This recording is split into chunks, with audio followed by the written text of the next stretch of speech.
और अब खबरों की तफसील। जनूबी कश्मीर के जिला कुलगाम के यारीपुरा में बीती शब सिक्योरिटी फोर्सेज और मिलिटेंटों के दरमियान होने वाले मुसल्लह तसादुम में हलाक होने वाले 2 मिलिटेंटों की शिनाख्त हो गई है। टॉप मिलिटेंट जीनतुल इस्लाम और शकील डार की फोर्सेस की जवाबी फायरिंग में हलाकत हुई है। दोनों मिलिटेंट के पास से असलहा और गोला बारूद कसीर मिकदार में बरामद हुआ है। कुलगाम इनकाउंटर के पेश नज़र बानिहाल श्रीनगर ट्रेन खिदमत मुतासिर है। वहीं श्रीनगर से बारामूला के बीच ट्रेन मामूल के मुताबिक चलेगी। इंतजामिया ने एहतियाती तौर पर कुलगाम में सिक्योरिटी फोर्सेज की इजाफी नफरी तैनात कर दी है। और इस पूरे मामले पर बात करने के लिए हम सीधे रुख करेंगे कुलगाम का, जहां से नुमाइंदे ज़ोहर रिजवी इस वक्त सीधे तौर पर जुड़े हैं।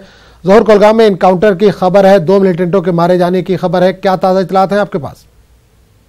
देखिए आजम, मैं आपको बताऊं कि ये जो एनकाउंटर है कल तकरीबन 5:40 पे पेश आया और ये काटपुरा यारीपुरा कुलगाम एक जगह है जहां फोर्सेस को इतला मिली थी कि यहाँ कुछ मिलिटेंट छुपे हुए हैं। तो फोर्सेस ने पूरे इलाके का कॉर्डन लगा दिया और ऐसे में एनकाउंटर जो है वो ब्रेकआउट हुआ और पुलिस जो है और पुलिस और सिक्योरिटी फोर्सेस देर रात तक इस एनकाउंटर में लगे हुए थे। और कुल मिलाकर जो तफसीलात अभी फराहम हुई है हमारे पास वो ये है कि इसमें 2 मिलिटेंट के मारे जाने की इतला है। और सबसे बड़ी बात यह है कि जो जीनतुल इस्लाम मोस्ट वांटेड मिलिटेंट थे, पहले वो एलईडी के साथ थे, अब उनका ताल्लुक अलग तंजीम से था और वो इसमें मारे गए हैं। उनके साथ साथ शकील डार जो है एक और मिलिटेंट जो है वो इसमें मारे गए हैं। दोनों का ताल्लुक शोपियान से है। जीनतुल इस्लाम जो है शुगन जैनपुरा शोपियान के हैं और शकील डार जो है वो चिलीपुरा शोपियान के हैं। कुल मिलाकर जो यहाँ पे जो एनकाउंटर हुआ है कोलेटरल डैमेज नहीं हुआ है फोर्सेस के मुताबिक, पुलिस के मुताबिक। और इसमें काफी असला व बारूद जो है गोला बारूद जब्त किया गया है। ज़ोहर, एक चीज जानना चाहें, क्या सर्च ऑपरेशन अभी जारी है या सिर्फ 2 ही मिलिटेंट वहां पर मौजूद थे? फोर्सेस का क्या कहना है इस पर? देखिए मैं आपको बताऊं कि आजम, पहले सिक्योरिटी फोर्सेस को इतला मिली थी कि काफी मिलिटेंट छुपे हैं, 3 से 4 मिलिटेंट वहां पे छुपे हुए हैं। लेकिन कुल मिलाकर जब एनकाउंटर इस्लाम पजीर हुआ तो 2 ही मिलिटेंट मारे गए और 2 ही बॉडीज वहां पे रिकवर की गई है। उसके बाद जो है कॉर्डन सर्च ऑपरेशन जो है वो विड्रॉ किया गया और कुल मिलाकर जिला के अंदर जो साउथ कश्मीर में है कि शोपियान और Kulgam next to next district है जहाँ पे मोबाइल इंटरनेट खिदमात भी मुअत्तल की गई है दोनों अजला में और साथ में सिक्योरिटी का कड़ा बंदोबस्त किया गया है ताकि भी किसी भी इम्कानी गड़बड़ी से जो है निपटा जा सके। जी आदम जी, ज़ोहर, एक चीज और जानना चाहेंगे, खबर आ रही है कि बानिहाल श्रीनगर जो ट्रेन खिदमात है वो मुतासिर रहेंगी, इस ताल्लुक से कुछ जानकारी मिल पा रही है? जी बिल्कुल बिल्कुल आजम, मैं आपको बताऊं क्योंकि ये जो ट्रेन सर्विस है ये कुलगाम से ही जाती है तो उस वजह से ट्रेन खिदमत जो है मुअत्तल की गई है क्योंकि जो रेल लाइन है वो शोपियान उसका गुजर शोपियान और कुलगाम से भी होता है। तो उस लिहाज से एहतियाती तौर पर ट्रेन खिदमत भी जो है वो मुअत्तल की गई है और अब कल ये फैसला लिया जाएगा कि ये ट्रेन जो बहाल की जाएगी या नहीं। फिलहाल पूरे जनूबी कश्मीर में इस वाकये को लेकर जो है काफी टेंस बना हुआ है। जी आजम, चलिए ज़ोहर, इस तमाम जानकारी के लिए आपका बहुत बहुत शुक्रिया।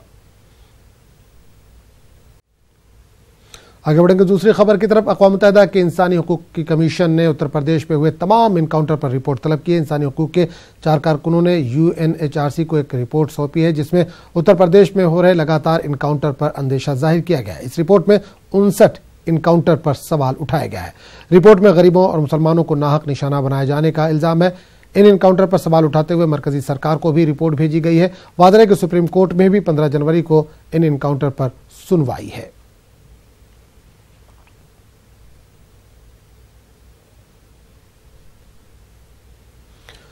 मुगल सराय में पुलिस ने 5 लाख रुपए के नकली नोटों के साथ एक नौजवान को गिरफ्तार किया है। जाली नोट 2-2 हजार रुपए के हैं।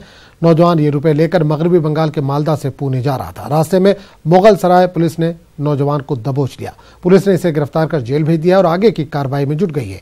ATS और चंदौली पुलिस की टीम अब नकली नोटों के इन सौदागरों को बेनकाब करने में लगी हुई है। ATS की वाराणसी यूनिट और मुगलसराय पुलिस के संयुक्त कार्रवाई में एक व्यक्ति को पंडित दीनदयाल उपाध्याय स्टेशन के सामने से गिरफ्तार किया गया है जिसके पास से 5,20,000 रुपए की फेक करेंसी बरामद हुई है जिसको ये मालदा से पुणे ले जा रहा था। इसको गिरफ्तार कर विधिक कार्रवाई की जा रही है। जम्मू कश्मीर के बानिहाल में ताज़ा बर्फबारी के बाद जम्मू श्रीनगर कौमी शाहराह आमदोरफ्त के लिए बंद कर दी गई है। जवाहर टनल के दोनों तरफ बर्फ गिरने की वजह से सड़क पर फिसलन का खतरा बना हुआ। बानिहाल और उधमपुर के दरमियान हजारों मालबरदार गाड़ियां दरमांदा हो गई हैं। आज नेशनल हाईवे पर ट्रैफिक को जाने की इजाजत नहीं है, सिर्फ दरमांदा गाड़ियों को ही आगे बढ़ने की इजाजत होगी।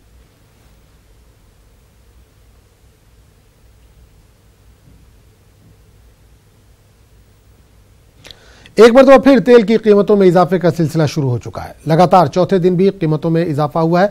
पेट्रोल में 49 पैसे जबकि डीजल में 59 पैसे इजाफा हुआ है। बढ़ी हुई कीमतों की वजह बैनुल-अक़वामी मार्केट में खाम तेल की कीमतों में इजाफा बताया जा रहा है। मुंबई, कोलकाता, दिल्ली समेत मुल्क भर के तमाम बड़े शहरों में तेल की कीमतों में इजाफा हुआ है।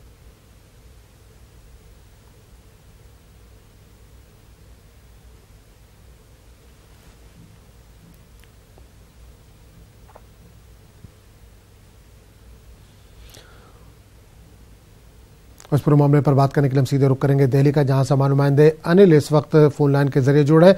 अनिल, आज चौथा दिन है लगातार पेट्रोल की कीमतों में इजाफा हो रहा है, डीजल की कीमतों में इजाफा हो रहा है, क्या कहना है ग्राहकों का? जी बिल्कुल, मैं आपको बताना चाहूंगा, इससे पहले जब 4 दिन पहले भी जब 5वां दिन था तब भी लगातार उसके 3 दिन पहले तक लगातार कांस्टेंट बना था। बिल्कुल दामों में कोई ना बढ़ोतरी हो रही थी ना गिरावट हो रही थी। अब उसके बाद आज लगातार चौथा दिन है जब पेट्रोल की कीमतों में 49 पैसे और डीजल में 59 पैसे रुपए प्रति लीटर की जो बढ़ोतरी हुई है। ये अगर देखा जाए, कारणों में अगर देखा जाए तो अंतर्राष्ट्रीय बाजार में जो कच्चे जो तेल है उसकी जो कीमतें हैं वो लगातार बढ़ रही है। और जो शुक्रवार और शनिवार का जो ट्रेड रहा उसमें भी देखा गया कि $60 प्रति बैरल के हिसाब से वो क्रूड ऑयल जो ब्रेंट क्रूड है वो ट्रेड कर रहा था। और दूसरी तरफ देखें कि जब जो दूसरा सबसे बड़ा फैक्टर है वो है डॉलर के मुकाबले रुपया, वो भी लगातार कमजोर होता हुआ $70.5 प्रति डॉलर पे वो ट्रेड कर रहा है। यानी दोनों जो फैक्टर है वो कहीं ना कहीं काम किया है और पेट्रोल डीजल के लगातार बढ़ रहे हैं। और जिस तरह से देखा जा रहा है जो ट्रेंड है पिछले 3-4 दिनों में, अब देखना होगा कि जब सोमवार को मार्केट खुलेगा तो किस करवट लेता है कच्चा तेल और रुपया। लेकिन फिर भी जो अभी आशंका जताई जा रही है कि अभी दामों में बढ़ोतरी जारी रहेगी। जी चलिए अनिल, इस तमाम जानकारी के लिए बहुत बहुत शुक्रिया आपका। पार्लिमानी इंतखाबात 2019 की तैयारियां जंगी पैमाने पर शुरू हो चुकी है। 3 रियासतों में कामयाबी के बाद कांग्रेस के हौसले बुलंद है। आज कांग्रेस ने आम इंतखाबात के पेश नजर राजस्थान के पार्टी जिला हेडक्वार्टर में मीटिंग बुलाई है। दरअसल मीटिंग का मकसद पार्टी कारकुनान और लीडरान से फीडबैक लेना है। इसके बाद मशवरा करके आम इंतखाबात में बेहतरीन उम्मीदवारों को मैदान जंग में उतारा जाएगा ताकि कांग्रेस की जीत यकीनी बन सके।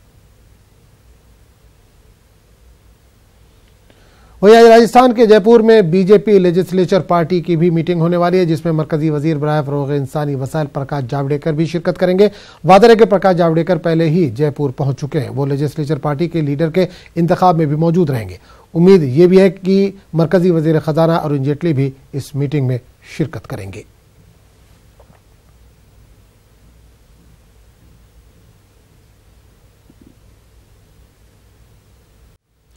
आज गोवा में कानकनी सनत दोबारा शुरू करने के लिए कोशिशें की जाएंगी। कानकनी सनत से वाबस्ता तंजीमों का एक वफ्द बीजेपी के कौमी सदर अमित शाह से मुलाकात करने वाला है। तंजीमों का ये वफ्द कानकनी सनत को शुरू कराने के पहलुओं पर अमित शाह से बातचीत करेगा।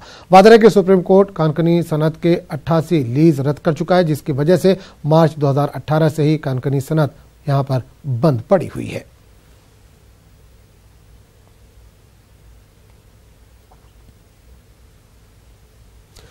लोकसभा इंतखाबात को देखते हुए बिहार में आरजेडी भी मुतहरिक हो गई है। आज तेजस्वी यादव ने अपने सरकारी बंगले पर एक अहम मीटिंग बुलाई है। बताया जा रहा है कि यह मीटिंग दोपहर तकरीबन 1 बजे होगी। इस मीटिंग में बिहार के 7 अजला के अरकान असेंबली शिरकत करने वाले हैं। जराये के मुताबिक तेजस्वी यादव लोकसभा इंतखाबात के ताल्लुक से फीडबैक लेंगे।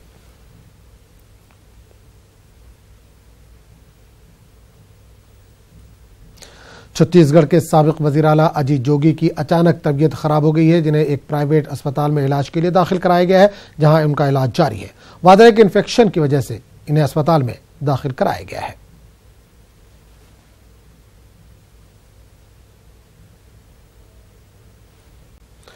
राजस्थान में स्वाइन फ्लू का जबरदस्त कहर जारी है। फ्लू की वजह से मुस्तकिल अमवात हो रही हैं। हफ्ते के रोज भी स्वाइन फ्लू से 3 मरीजों की मौत हो गई। सूरत हाल संगीन देखते हुए इंतजामिया ने तिब्बी नज़्म नस्क की जानिब खुसूसी तवज्जो मरकूज की है। ज्यादा से ज्यादा डॉक्टरों को तैनात किया गया है। संजीव कोटनाला की नई किताब शिमरा ऑफ लैंसडाउन मंजर-ए-आम पर आ चुकी है। शिमरा ऑफ लैंसडाउन संजीव की कहानियों का मजमूआ है, जिसमें तजस्सुस से लबरेज कहानियां शामिल की गई हैं। चेन्नई में इस किताब की रस्म रौनमाई हो चुकी है और अब संजीव अपनी इस किताब को मुल्क भर में मुतारुफ करवाने वाले हैं। यूं तो संजीव पेशे से मार्केटिंग एडवाइजर है, लेकिन इन्हें लिखने पढ़ने से खास शगफ है, जिसका नतीजा संजीव की ये किताब और उनकी तहरीरें हैं।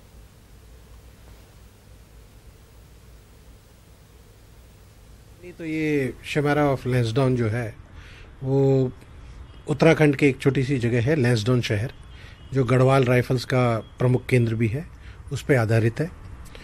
कहानी में सिंपल एक चीज़ है कि कहीं हमारे टाइम पे घटनाएं अलग अलग घटित होती हैं, पर हमारा दिमाग उनको कॉम्प्लेक्स बना के आपस में सूत्र ढूंढने लगता है। ऐसे ही 5 किरदारों के बीच में घटित कहानियाँ, एक पौड़ी निवास एक बंगलो है जिसके केंद्र में केंद्रित होती हुई नज़र आती हैं, जिससे लोगों को लगता है कि पौड़ी निवास में ही कोई पैरानॉर्मल एक्टिविटी है।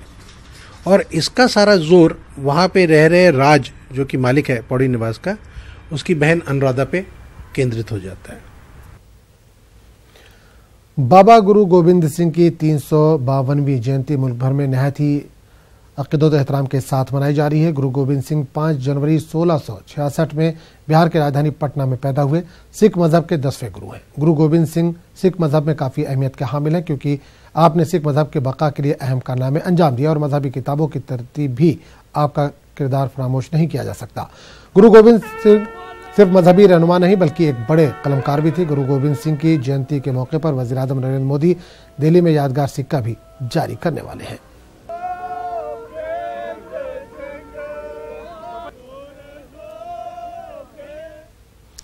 आज मुल्क भर में जोशो खरोश के साथ लोहड़ी का त्यौहार मनाया जा रहा है। वाज़ेह है कि लोहड़ी के मौके पर एक दूसरे के घरों में जाकर मुबारकबाद दी जाती है और एक दूसरे को मूंगफली और गजक वगैरह तोहफे में दिया जाता है। खुसूसन शुमाली हिंदुस्तान में पंजाब, हरियाणा, दिल्ली और हिमाचल वगैरह में बहुत ही एहतमाम के साथ लोहड़ी का त्यौहार मनाया जाता है।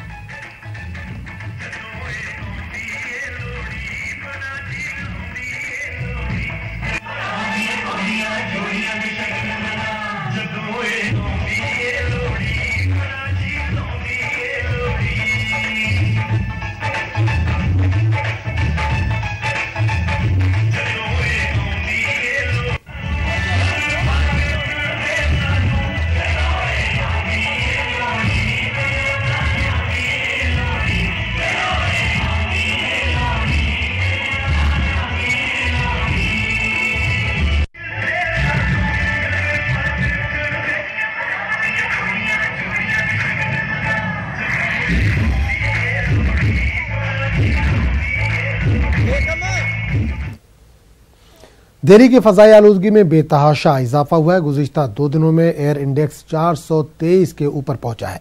महकमा मौसमियात के मुताबिक 2 दिनों के अंदर बारिश हो सकती है, जिसकी वजह से फजाई आलूदगी में कमी होने की उम्मीद है। गाजियाबाद, ग्रेटर नोएडा और नोएडा के इलाकों में फजाई आलूदगी इंतहाई मखदूश है। इस पूरे मामले पर बात करने के लिए हम सीधे रुख करेंगे दिल्ली का, जहां से हमारे नुमाइंदे अविनाश तिवारी इस वक्त जुड़े हैं। अविनाश, दिल्ली में पॉल्यूशन का स्तर एक बार फिर बढ़ रहा है। एयर इंडेक्स 423 के ऊपर पहुंच चुका है।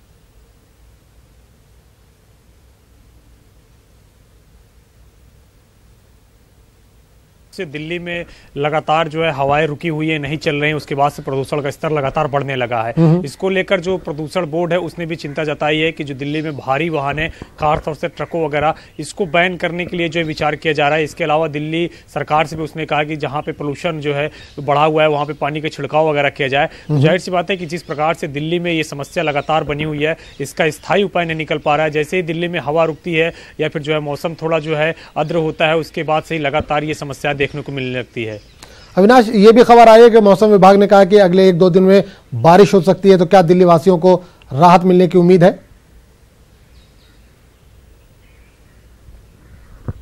जी बिल्कुल, जैसे ही बारिश होती है वैसे प्रदूषण का स्तर जरूर कम होता है कुछ दिनों के लिए, लेकिन जैसा कि प्रदूषण का स्तर हर बार लगातार बढ़ ही रहा है, इसका स्थायी उपाय अब तक नहीं हो रहा है। कई बार कई लोगों ने जो है इसके स्थायी उपाय की मांग उठाई है, चाहे वो नेता हो या फिर जो सामाजिक संगठन हो, वो लगातार यही कह रहे हैं कि दिल्ली में जिस प्रकार से आए दिन ये आम बात हो गई है, इससे कई सारे जो सांस के लोग हैं, जो सांस के मरीज हैं, उनको काफी दिक्कतें होती है और जो स्वस्थ लोग हैं वो भी धीरे धीरे सांस के मरीज हो रहे हैं। तो ऐसे में स्थायी उपाय के लिए कई सारे विचार किए जा रहे हैं, लेकिन फिलहाल कोई बात बनती हुई नहीं दिख रही है। बारिश होती है तो प्रदूषण का स्तर जरूर कुछ कम होता है, कुछ दिनों के लिए राहत मिलती है, लेकिन फिर यही समस्या अमूमन फिर से बढ़ जाती है। चलिए अविनाश, इस तमाम जानकारी के लिए बहुत बहुत शुक्रिया। तो दिल्ली वालों को बारिश का इंतज़ार है ताकि जो फ़ज़ाई आलूदगी है उससे कुछ उनको राहत मिल सके। आगे बढ़ेंगे दूसरी खबर की तरफ। महाराष्ट्र में अखिल भारतीय मराठी साहित्य सम्मेलन को एक त्यौहार के तौर पर मनाया जाता है। ताहम हमेशा की तरह इस बार भी अवध महल में मुनक़िदा 3 रोज़ा ये अदबी मेला तनाज़े का शिकार हो गया है। देखिए मानुमांदे रिजवान खान की ये रिपोर्ट।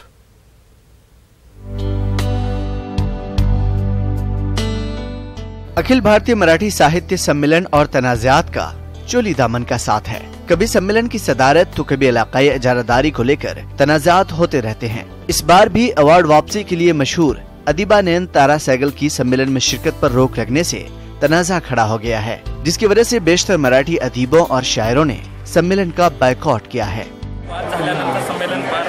अगरचे सम्मेलन में तनाज़ात की फजा थी, ताहम यहाँ आकर बहुत कुछ सीखने को मिला, साथ ही नया इलाका भी देखने को मिला।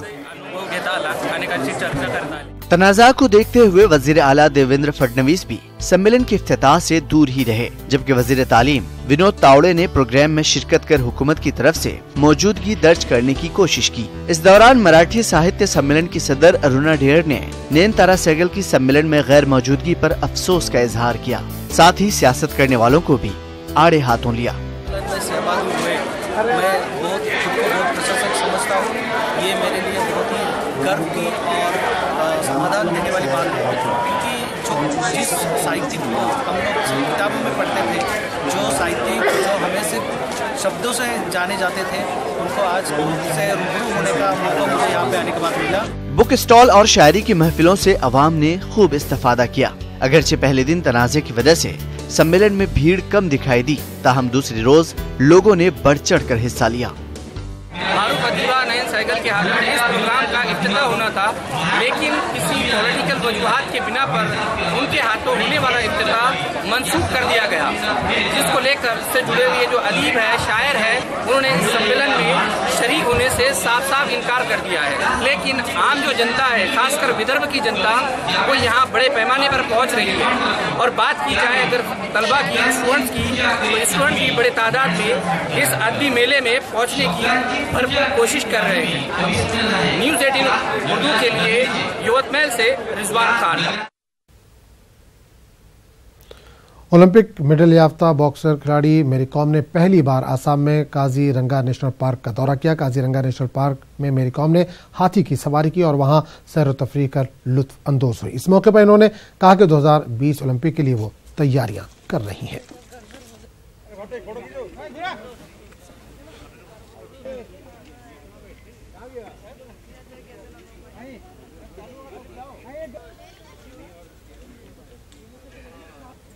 आपका दो आइए तो दो आइए। कैसा लगा है? First time I came here and tried. It's amazing. I have seen in my life. It's really amazing.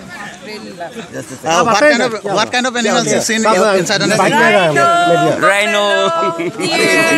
Next, अभी दिखता है. We'll see ना any competition.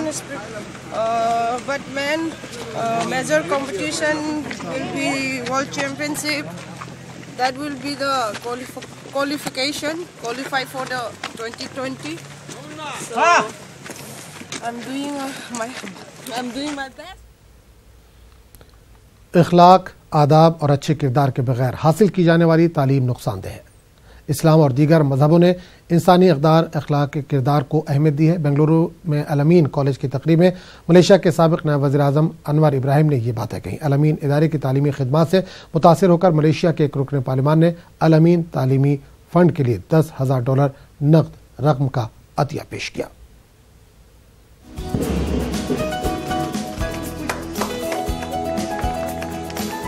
बेंगलुरु की अल-अमीन एजुकेशनल सोसाइटी के लिए ये एक तारीखी दिन था। मलेशिया के मजबूत सियासी लीडर साबिक नायब वज़ीर-ए-आला अनवर इब्राहिम ने अल-अमीन कैंपस का दौरा किया। अल-अमीन सोसाइटी के बानी डॉक्टर मुमताज अहमद खान से मुलाकात की। इस मौके पर Al-Ameen library and information centre का इफ्तिताह अमल में आया। इस सेंटर को अल-अमीन इदारे ने अनवर इब्राहिम के नाम से ही मंसूब किया है। मलेशिया की इस कदावर सियासी रहनुमा ने मौजूदा दौर की तालीमी सूरत हाल पर तशवीश का इजहार किया। Be it Islamic texts or the Hindu texts or Christian ethics. When it comes to education, it has never disregarded the importance of iman, of belief, of akhlaq, of character, and in the pursuit of truth and happiness. In these days, India, Malaysia, the West in particular, have ignored the importance of ethics and morality. So Al-Amin is an exception. Al-Amin educational society के chairman doctor Mumtaz Ahmad Khan ने कहा है कि अफ्रीकी ममालिक में तालीम की हालत इंतहाई खराब है। हिंदुस्तान, मलेशिया जैसे ममालिक को चाहिए कि गरीब मुल्कों में तालीमी तरक्की के लिए मदद करे। अल-अमीन इदारा इस कोशिश में हाथ बटाने के लिए तैयार है। 50 साल के बाद हमें अल्लाह मियाँ ताकत दिए हैं, सिर्फ मिलत के नहीं, मुल्क की भी खिदमत कर सकते हैं, इंसानियत भी खिदमत कर सकते हैं। अगर अब नज़र दौड़ा दुनिया पर, सबसे कमज़ोर तख्वा अफ्रीका में है, और उनका मुस्तकबिल बनाना जो है, हम जैसे लोग जिनको अल्लाह नवाजा है, हिंदुस्तान के मुसलमान, मलेशिया का मुसलमान, ये लोग अपनी ताकतों एक करके जिनको जो अल्लाह में की रहमतें अभी नाजिल नहीं हुए, उनको मदद करना है। यहाँ पर हमारे मुल्क में भी हमारी कौम के लिए और इंसानियत के लिए हमको तालीम में आगे बढ़ना है। उसके लिए भी वो हमारे से ताउन करने के लिए वादा किए हैं, और जो member of parliament, 4 member of parliament आए थे मलेशिया के, तो वो भी वो ताउन करने का वादा किए हैं। इस मौके पर मलेशिया के नायब वज़ीर-ए-आज़म अनवर इब्राहिम ने आलमी हालात पर भी गुफ्तगू की। उन्होंने कहा कि इस्लाम सिर्फ मुसलमानों से नहीं, बल्कि तमाम इंसानों से, पूरी मखलूक से मोहब्बत करने का दर्स देता है। न्यूज़ 18 उर्दू के लिए बेंगलुरु से रऊफ अहमद हलूल की रिपोर्ट।